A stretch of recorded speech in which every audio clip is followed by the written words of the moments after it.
Good morning to you all. First of all, I would like to apologize because I will have to leave slightly early before 1 o'clock because I've got another meeting at 1 o'clock in the office, but I will be with you till then. Your Eminences, are there any Eminences? Yeah. Your Excellencies, distinguished guests, ladies and gentlemen. Allow me to begin by conveying the good wishes of Archbishop Paul Gallagher, Secretary for Relations with States, who regrets not being able to join us in person, but who wishes you a fruitful engagement during this conference, which will reflect on the encyclical letter of Pope Francis, Laudato Si. We are all aware that in these past 3 years, Laudato Si has been widely quoted and debated both within and outside the Church, as well as among experts in the physical and human sciences. Your own presence at this conference is a clear illustration that the letter places at its center the value of dialogue and of interdisciplinary cooperation. I'd like to think of Laudato Si not so much as an encyclical about the environment, but about a much broader concept, for which the Pope's letter itself coins the phrase, integral ecology. Pope Benedict XVI alerted us in his encyclical letter Caritas in Veritate that the deterioration of nature is in fact closely connected to the culture that shapes human coexistence. Indeed, Pope Francis often emphasizes the interconnectedness of things.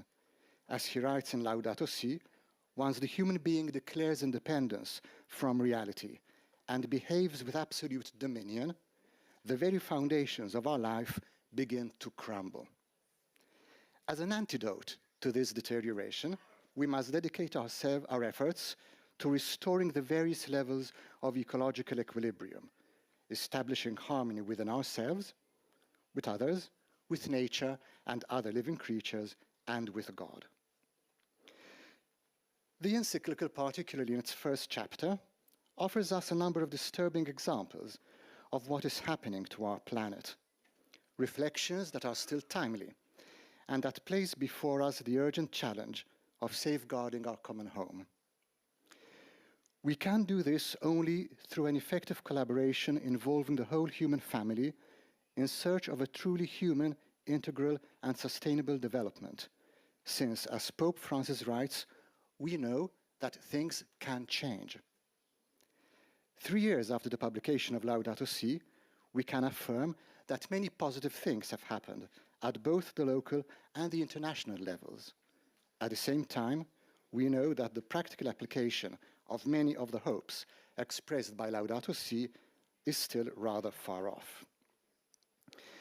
This brings me to the second point I wish to underline: our growing awareness that we must assume the responsibility that is ours. As the Holy Father recalled in his message to the climate conference in Bonn in 2017, we must avoid falling prey to these perverse attitudes, which certainly do not foster honest research and sincere and productive dialogue on building the future of our planet. Denial, indifference, resignation, and trust in inadequate solutions.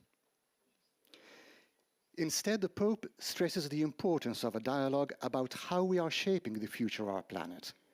We need a conversation that includes everyone, since the environmental challenge we are undergoing and its human roots concern and affect us all. I believe that this session, Where Are We? Listening to the cry of the earth and the cry of the poor, is an opportunity to carry forward the dialogue proposed by Pope Francis.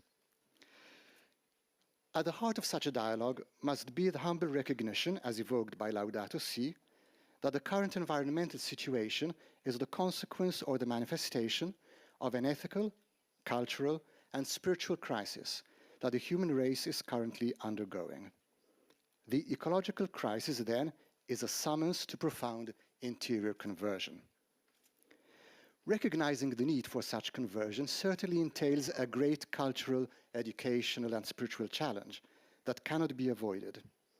It is a challenge that that arises from the realization that on the one hand, human beings without a clear ethical orientation risk adopting extremely harmful behaviors.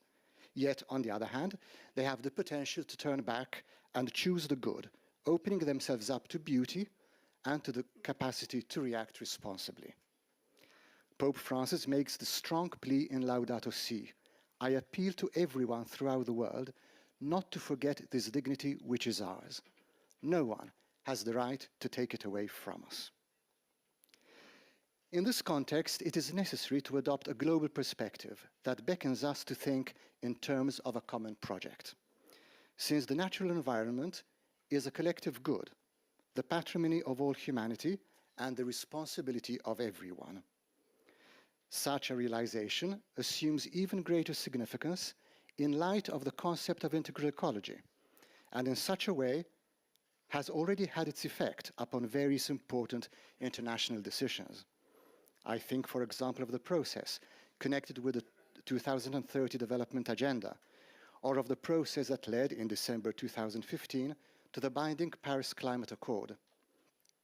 In both these cases, there was the realization that to combat effectively environmental degradation, it is essential to have as a primary objective the fight against poverty and against social and ethical decay.